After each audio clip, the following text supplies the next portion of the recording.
प्रेम रसे बैसली मिठी आवडे लागे मुठा मुखासे भाग गेला क्षण गेला अवघा झाला आनंद तुका म्हणे आम्हा जोगे विठ्ठल गोगे खरे माप भाग गेला क्षण गेला अवघा झाला आनंद नमो तीर्थ पंथे चालती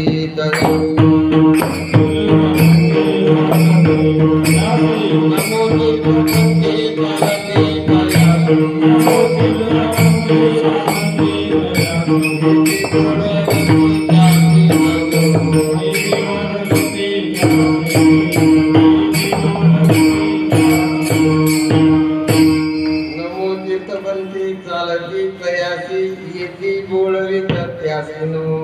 वंदे देव उमापतिं सद्गुरुं वंदे जगत्कारणं वंदे पन्नगभूषणं मृगधरं वंदे पशूनां पतिं वंदे सूर्य शशांक वन्निनयनं वंदे मुकुन्द प्रियं वंदे भक्तजनाश्रयश्च वरदं वंदे शिवं शंकरं संतांच्या माता चरणावरी साष्टांगई करी दंडवत श्री गुरु ध्यान श्री गुरु अर्चन येन घडता मती होईल मंदा श्री गुरु विठ्ठल भावी वंदा वृंदा कविती निज परमानंदा जोडून या कर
चरण देखलिया श्रीमंत श्री जगद्गुरु तुकोबाराय या अभंगामधून आपला पारमार्थिक अनुभव व्यक्त करतात. तो व्यक्त करत असताना आपल्या मनाला जी स्थिरता प्राप्त झाली ती कुठल्या ठिकाणी प्राप्त झाली आणि मन स्थिर झाल्यानंतर त्याचा परिणाम काय झाला त्या परिणामानिशी आजच्या अभंगामध्ये व्यक्त करतात. विठ्ठल विठ्ठल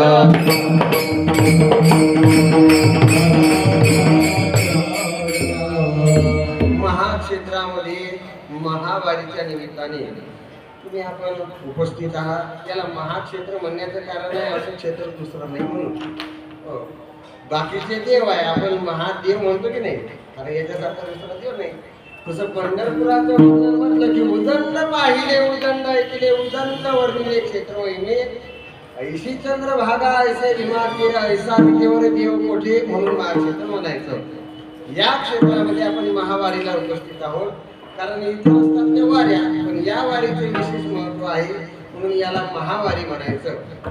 काय मनुष्य जीवनामध्ये आल्यानंतर माणसाने 3 गोष्टी या केल्याच पाहिजे. काय काय केलं पाहिजे? विचार केला पाहिजे. दुसरी गोष्ट व्रत केलं पाहिजे आणि तिसरी गोष्ट माणसाने वारी केली पाहिजे. जीवन जगत असताना विचार करावा लागतो. ज्याच्या जीवनामध्ये विचार नाही त्याचं जीवन विचार शून्य आहे, त्याचं जीवन व्यर्थ आहे. महाराज बोलतात तुम्हाला जर उद्धार करून घ्यायचा असेल एकच पर्याय आहे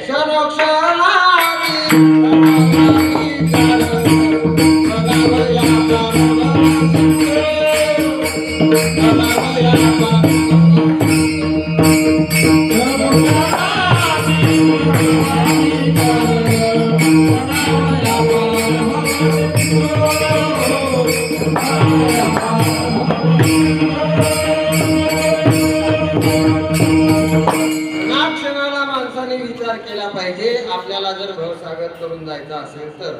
दुसरं, माणसानं नाही विचार करता आला तरी साधू संत जर सांगत असतील की करा व्रत एकादशी, करा सोमवार, हे जर सांगत असतील तर ते सांगत असतील तर आपण व्रत तरी केलं पाहिजे. पण आपलं उलट गणित आहे. दररोज जेवण करतो त्यावेळेस स्वयंपाक झाला तरी आपल्याला भूक लागत नाही. पण उद्या एकादशी आहे म्हटलं की आजपासून काळजी लागते. उद्या एकादशी आहे, ज्या दिवशी उपास त्या दिवशी जास्त भूक लागते. याचं कारण असं, आपलं व्रत सुद्धा होत नाही. आपलं व्रत म्हणजे फक्त अन्न बदलून खाणं, एवढंच आता आपलं व्रत राहिलेलं आहे. दररोज काहीतरी आपण पोळी भाकरी भाजी खायची. एकादशीला साबुदाणा, भगर, पापड्या, केळीच्या भाकरी काहीतरी खातो का नाही. फक्त अन्न बदलून खाणं, एवढं फक्त आपलं व्रत राहिलेलं आहे. त्याच्यामुळे आपण त्याच्या सुद्धा धंदामध्ये न पडता वर्षामधून एकदा तरी काय ना, तसं पंढरपूरच्या या क्षेत्राच्या 4 वाऱ्या महत्वाच्या आहेत. आषाढी, कार्तिकी, माघी आणि चैत्री 4 वाऱ्या या ठिकाणी प्रमुख होतात. त्याच्यापैकी 2 वाऱ्या या परमात्म्याने स्वतः सांगितलेल्या आहेत. आषाढी कार्तिकी विसरू नका मग सांगत असे गुज पांडुरंग. का बरं या वारीला यायचं? या एकादशीला देवशेनी एकादशी म्हटलं जातं. या एकादशीला परमात्मा झोपी जातात. कसं म्हटलं म्हणजे फक्त आपण हे आपल्या जीवाला लावले नियम ते देवाला लावायचे. कारण देव जर झोपी गेले तर उद्या आपण उठणार नाही बरं. देवाला झोपी घालण्याची गरज नाही, पण तरी सुद्धा आपण देवाला झोपी घालायचं. याला देवशेनी एकादशी म्हटलं जातं. आणि त्याचबरोबर 4 महिन्यानंतर येणाऱ्या कार्तिकी वारीला उठा पांडुरंगा दर्शन द्या सकळला, देवाला जागे करण्याकरता परत यावं लागतं. म्हणून 2 महत्वाच्या वाऱ्या आहेत. त्या वारीच्या निमित्ताने तुम्ही आपण या ठिकाणी उपस्थित आहात. तीर्थक्षेत्र भुकेश्वरावरून निघालेला पालखी सोहळा, जंगली महाराज नांदुरा या ठिकाणी आलेला पालखी सोहळा यांच्या संयुक्त विद्यमाने ही कीर्तनाची सेवा म्हणा. आणि तिसरा मी तुकाराम महाराज केला. मी माझंही का सांगितलं, कारण सध्या सरकार तिघाच आहे. विठाला विठाला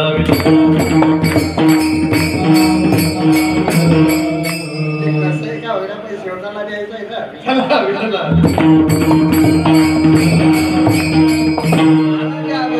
आपल्या मनाला आलेला नवे नवे आपला पारमार्थिक अनुभव व्यक्त करतात. संसारामध्ये व्यक्तीला अनुभव येत नाही असा एकही व्यक्ती नाही. प्रत्येक व्यक्तीला अनुभव नाही असं एक प्रत्येक जीवाला अनुभव आहे. फक्त तो सजीव असला पाहिजे.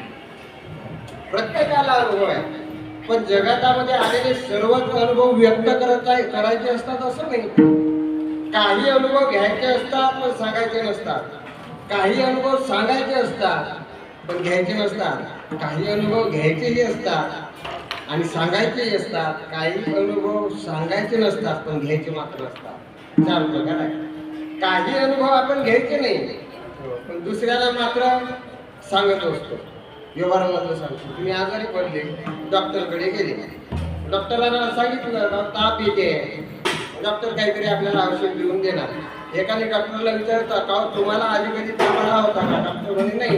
मग तुम्ही मला औषधं कसे काय लिहून दिले? समजलं का? म्हणजे तुम्हाला या आजाराचा काही अनुभव आहे का?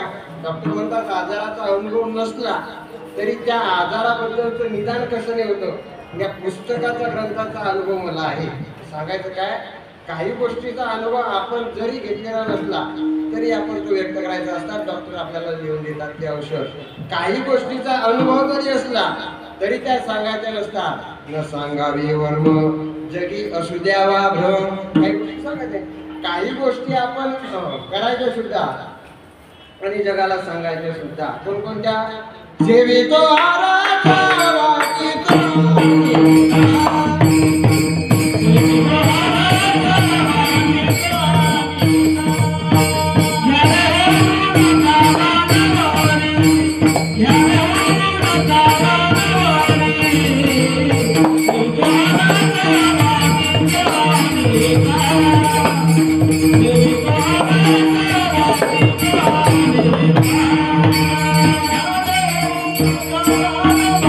Thank you.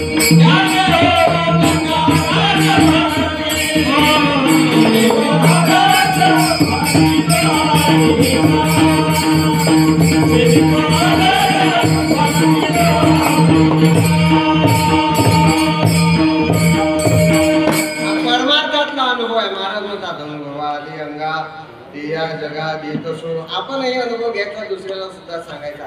काही अनुभव असे असतात की ते आपण घेतले तरी दुसऱ्याला सांगायचे नसतात. व्यवहारामध्ये एखाद्या माणसाला पत्नीने मारलं समजा, तुम्ही सांगणार आहेत का की आमच्या मंडळीने आम्हाला मारलं? नाही, सांगायची गरज नाही. काही गोष्टीचे अनुभव घ्यायचे नसतात, सांगायचे सुद्धा नसतात. एखादा वैतागून जर आला मग त्याला आपण काय म्हणावं? जा कृषी केंद्रात 1 लिटर इंडो सल्फाईड घे, पिऊन घे. आपणही अनुभव घ्यायचा नाही आणि दुसऱ्याला सुद्धा सांगायचा नसतो. 4 प्रकारचे अनुभव तुकोबा या अभंगामधून आपला अनुभव व्यक्त करतात आणि व्यक्त करत असताना आपल्या मनाचा अनुभव व्यक्त करतात.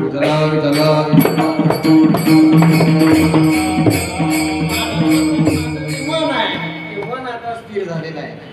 तुम्ही म्हणाल मन आणि स्थिर, वास्तविक पाहता मनाचं कीर्तन करत असताना परमात्मा सांगतो चंचल ही मन कृष्ण, मन चंचल आहे. आणखी मन चपळ सुद्धा आहे. आणि तुकोबारांना विचारा, महाराज म्हणतात नुसतं मन चंचल नाही, नुसतं मन चपळ नाही, मन चंचलही आहे आणि मन चपळही आहे.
चंचलामध्ये आणि चपळामध्ये काय फरक आहे? दोघांमध्ये फार फरक आहे.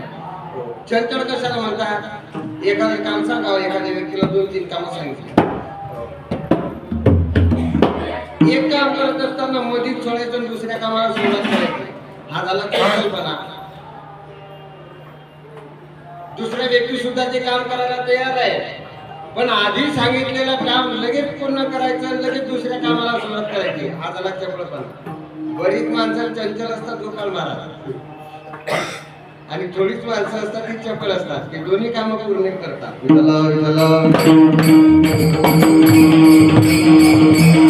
दोन्हीमध्ये फरक आहे आणि त्या दोन्हीला सुद्धा स्थिर करणं हे सुद्धा कठीण आहे. त्याला स्थिर करणं म्हणजे मांजराच्या गळ्यामध्ये घंटा बांधणं आहे. नबुराती ब्रह्मनादाई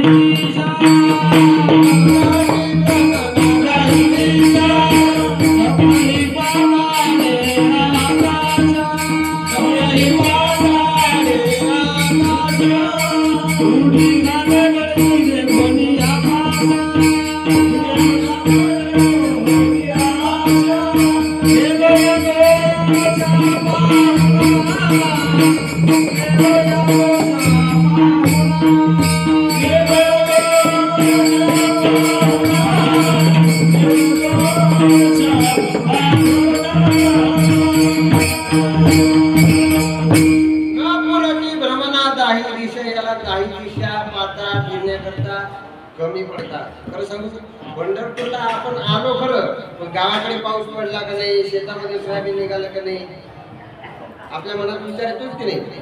बरं, नुसता विचार येतो असं नाही, काही काही मनाने फेरफटका सुद्धा मारून येतात. भावना हा मनाचा स्वभाव आहे.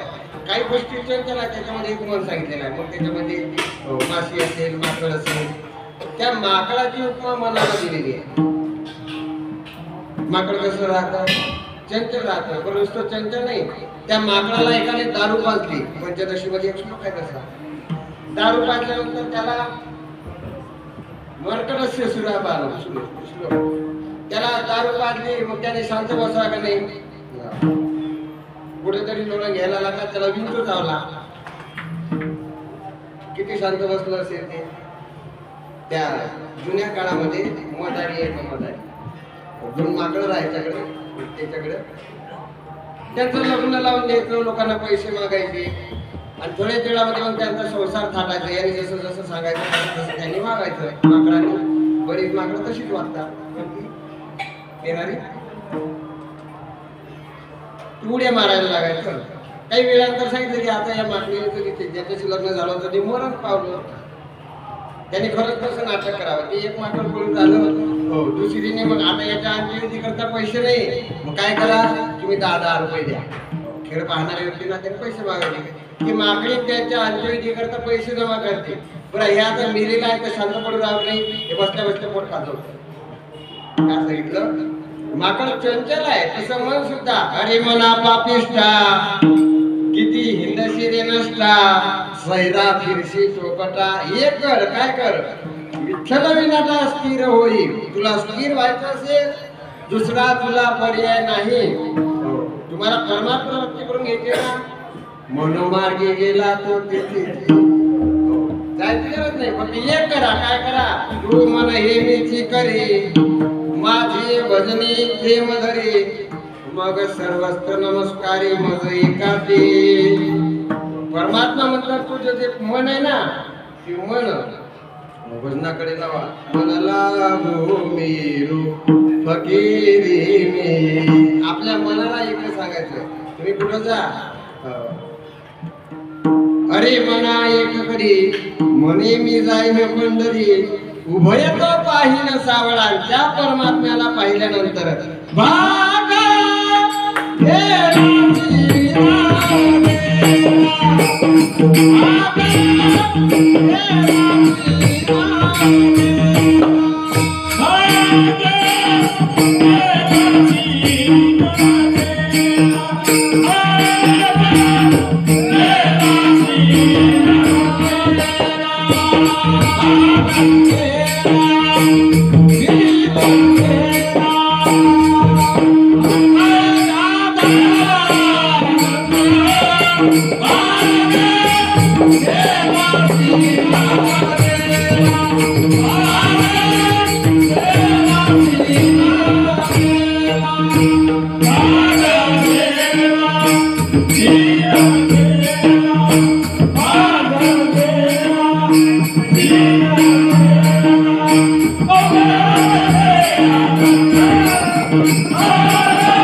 एखादा माणूस कायम काम करत राहू द्या, कुठेतरी कामात राहू द्या, त्याला दोन गोष्टी प्राप्त होत्या. कोणकोणत्या?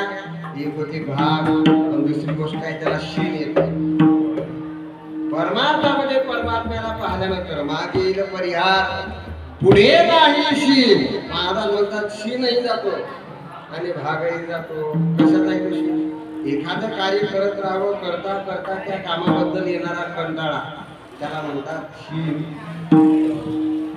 ते काम केल्यानंतर त्या कामाविषयी आलेला कंटाळा, म्हणजे नंतर आलेला कंटाळा तो झाला भाग. आणि काम करताना आलेला कंटाळा त्याला म्हणतात शीन. विठ्ठल विठ्ठल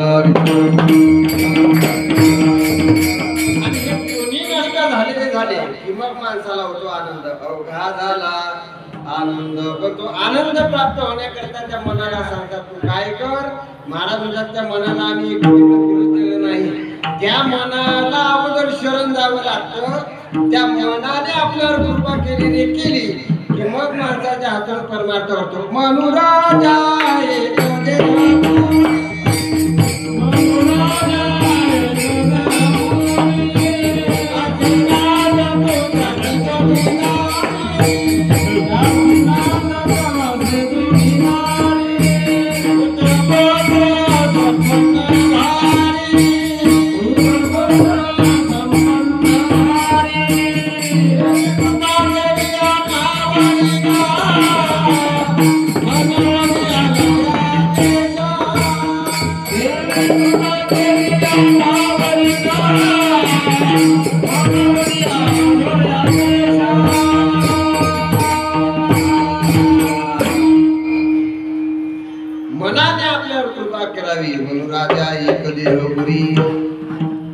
तुझी नांदतो त्याची जोगी नारी संकल्प विकल्प म्हणा किंवा बुद्धी म्हणा यांनी आमच्यावर कृपा केल्यामुळे आता आम्ही काय केलं त्या मनाला परमेश्वराच्या चरणी लीन केलं परिणाम असा झाला की आमचं मन स्थिर झालं त्याचं धावणं थांबलं महाराजांच्या पहिल्या चरणामध्ये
प्रवास कुठपर्यंत करायचा जोपर्यंत आपण आपल्या निश्चित स्थानापर्यंत तोपर्यंत आता पंढरपुरामध्ये मुक्कामा आल्या आता एकदम सकाळी सकाळी म्हटलं आंघोळ केली चला गाडीत आपल्या बॅगा वगैरे टाका का पुढे जायचंय त्याचं दररोजचा तोच नियम ज्याच्याशी बोलत होता त्याला काय होतं म्हणता आता जायचंय कुठं जिथपर्यंत जायचं होतं तिथपर्यंत पोहोचलेलो आहे त्याच्यामुळं आता मनाचं धावणच संपलं महाराज म्हणता परमार्थ हा याच देहामध्ये करायचा आता मागुता येईल फेरा आता परत हा जन्म प्राप्त होईल सांगता येत म्हणजे मग आता हा परमार्थ करून घ्या आम्ही हे मन परमात्म्याच्या चरणावर लागले त्याच्यामुळे त्याचं धावणं संपलं किती धावत होतो महाराज बाबा भरपूर धावलं रामप्रभू एक वाक्य आहे प्रभू म्हणतात वाल्मिकी रामायणामध्ये रामप्रभूचा राजसिंहासनावर बसवायचा आहे राज्याभिषेक करायचा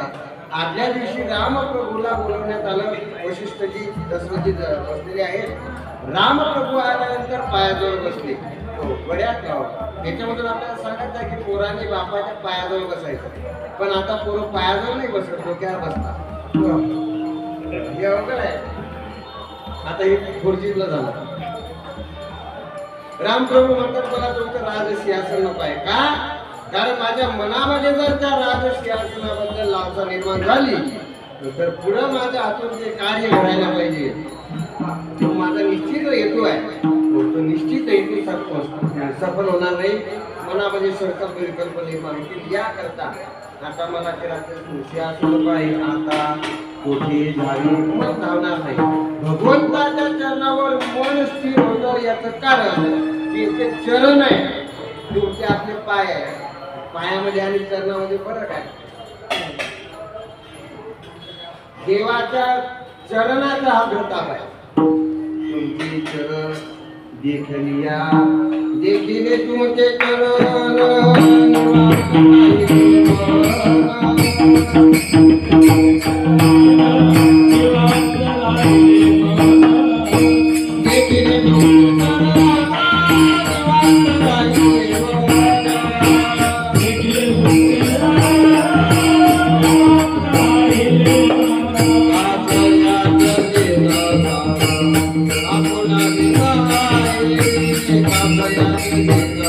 Thank you.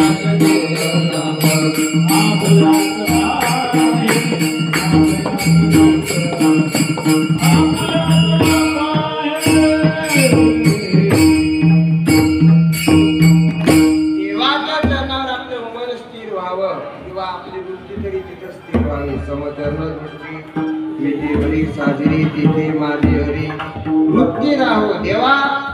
तुमचे चरण पाहिल्याबरोबर आता माझं मन स्थिर झालं. आता कुठे धावी मग तुमचे चरण देखलिया. तुमचे चरण पाहिल्यानंतर देवाच्या चरणाचा प्रताप आहे, मनाचं धावण्याचा संपर्क. आणि संतांच्या चरणाचा प्रताप आहे ज्या कारणाने मनुष्य कर्म करायला प्रवृत्त होतो. त्या कर्माला कारण आहे वासना. ते वासनेचं बीज संतांच्या चरणाने नष्ट होतो. संत चरण लागता सहज वासनेचे बीज जोडले जाये. मग राम नामी उपजे आवली सुखी वाढू लागे. मग कंठी प्रेमदाती हृदय निरोधी हृदय प्रगती राम रूप भरपूर वर्णन आहे. संतांच्या चरणावरती देवाच्या चरणावर मन स्थिर झाल्यामुळे आता त्याला धावायची गरज नाही. मनाचं धावणं संपलं. धावणं संपलं याचं प्रतीक काय? याचं प्रतीक आहे अवघा झाला आनंद. आनंद रे आधी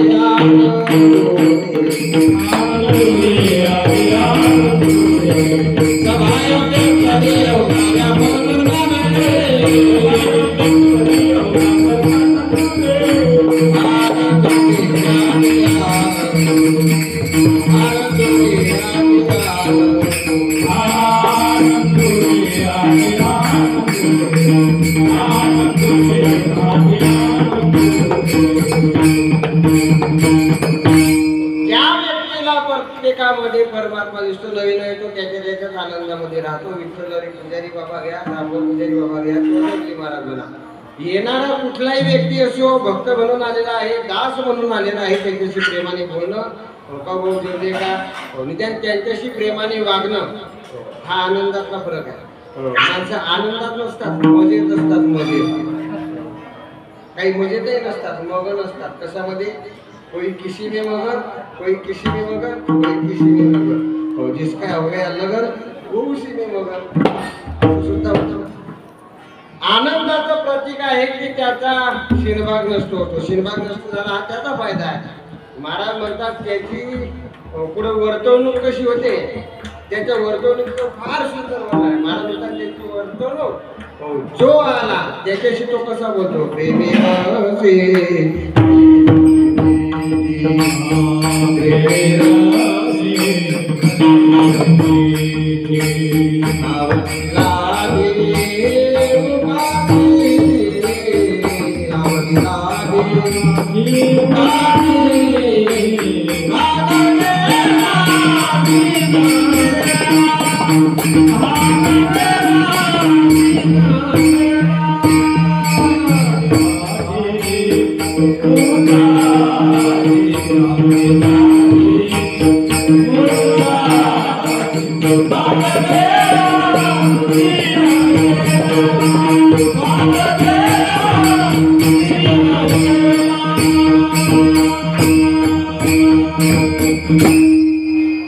नमस्कार, दंडवत आणि आलिंगन तीन गोष्टी आहेत. काही लोक नमस्कार करतात, काही दंडवत घालतात, काही आलिंगन घेतात. महाराज म्हणतात त्या प्रेम रसामध्ये आम्ही एवढे दंग झालेला आहे की त्याला मिठी मारली, प्रेम रसे बैसली मिठी, आणि त्याचा परिणाम असा झाला आवडीला ती मुखाशी. आमचं बोलणं ते लोकांना गोड वाटायला लागलं. प्रेमानं बोला तुम्ही, प्रत्येकाला गोड वाटतं. आपल्या दुखेशी ब्रीद वाक्यच आहे. आवडीने गोडीने प्रेमाने हवा साधा. लोक तसंच हवा साधा. बरेच लोक हवा साधा म्हणजे तोच आपल्या धर्मामध्ये. त्याचा अर्थ नाही विधाला विधाला आहे.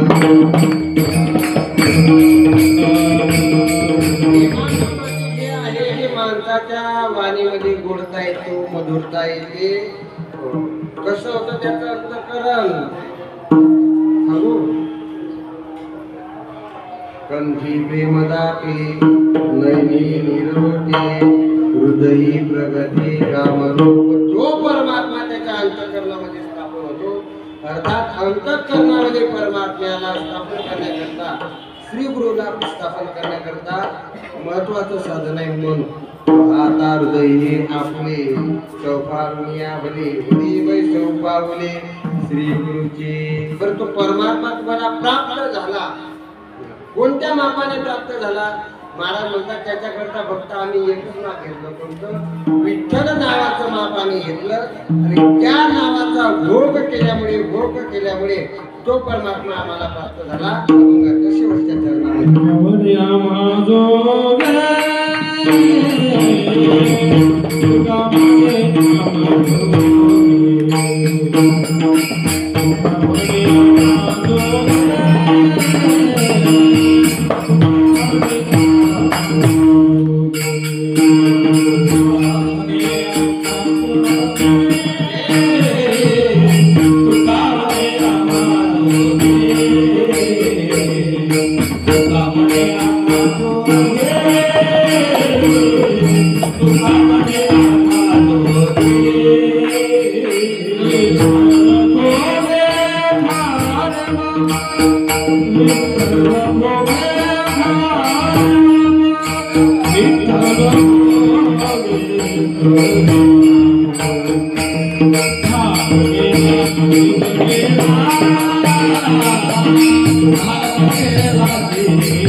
जोग घ्यावा लागतो. देवाचा ते घेऊन जोग अवघा भोग केलेला, तो भोग त्यागल्यामुळं आम्ही काय केलं, तो भोग त्यागल्यामुळं आमच्याकडे परमात्म्याचं नाम प्राप्त झालं आणि ते नाम घेताना भक्तीची या मापी मोजितो अनंता, त्या मापाने आम्ही परमात्म्याला मापलं आणि आता आम्हाला दुसरं काही करण्याची गरज नाही, बोलण्याची नाही.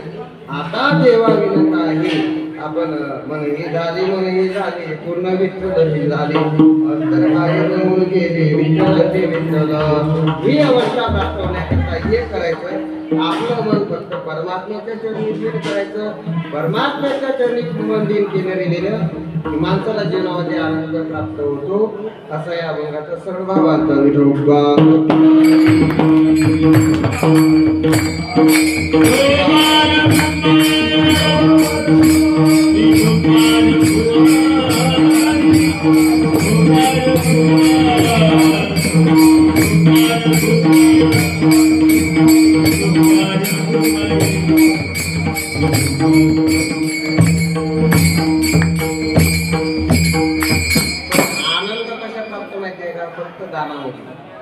दान करत असताना एखाद्या क्षेत्रा ठिकाणी जर घडत असेल मग आपलं मन स्थिर झाल्याशिवाय राहणार नाही. नाही तर लोक म्हणतात बरं चालू आहे का म्हणतात लोक, संसारामध्ये भेटलं का बरं आहे का असं म्हणतात, आनंदात आहे का विचारत नाही कोणी.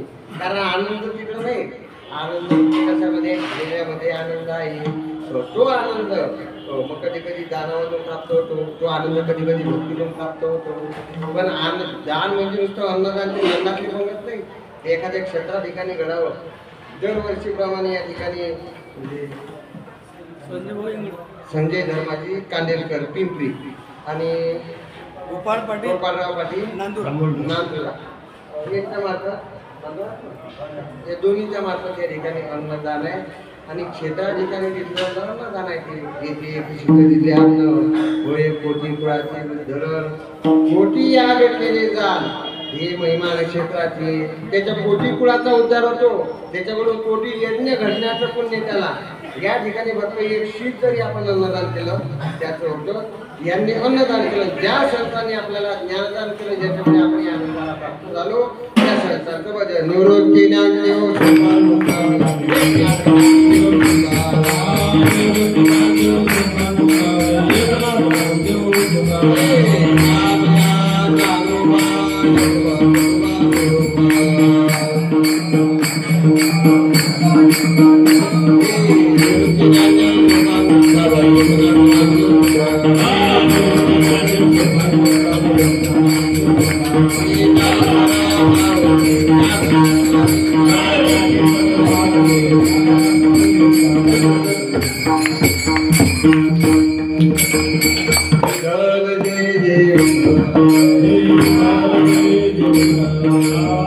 जय